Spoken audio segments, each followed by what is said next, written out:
आज से करीब 23 लाख साल पहले हमारे पूर्वज ने अपने दिमाग को काफी ज्यादा विकसित कर लिया था। इस प्रजाति का नाम था होमो हेबिलियस और उन्होंने पहली बार पत्थर को हथियार के रूप में इस्तेमाल करना शुरू किया और धीरे धीरे धारदार पत्थर की मदद से हथियार बना लिया। कई सालों के लंबे अरसे से गुजरने के बाद इन्होंने अपने दिमाग को कुछ इस कदर बुद्धिमान बना लिया कि वह अब शिकार के लिए एक दूसरे से लड़ने की बजाय समूह में मिलकर शिकार करने लगे थे।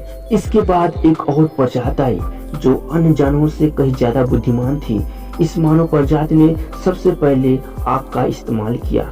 यह खोज हमारे मानव इतिहास के लिए बेहद महत्वपूर्ण खोज साबित हुई। उस वक्त यह अहम खोज थी। आग की मदद से यह अपने आप को बचाए रखते थे। उन्होंने आग पर मांस को पकाना भी सीख लिया था। इस कारण अब परिवार का निर्माण भी शुरू हो रहा था। हमारे पूर्वज साथ साथ रहना शुरू कर दिए थे, जिससे वह लोग अपने आप को सुरक्षित महसूस करते थे।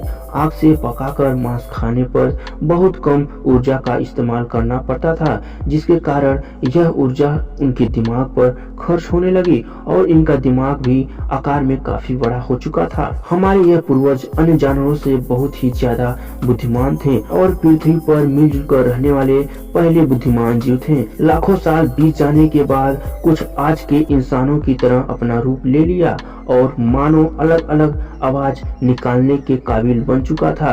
यानी कि हमने भाषा का विकास कर लिया था, जिसके जरिए कोई भी जानकारी एक दूसरे से शेयर करते थे।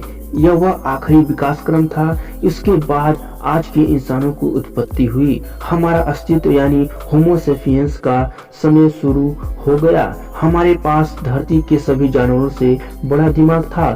अब हम कहीं पर आ जा सकते थे। हमारे पास हथियार भी थे। उससे बड़ी बात यह है कि हमारा दिमाग काफी विकसित हो चुका था। हम केवल एक ही महाद्वीप पर सीमित नहीं रहे, बल्कि अलग अलग महाद्वीपों पर निवास करने लगे। आज से करीब 50,000 साल पहले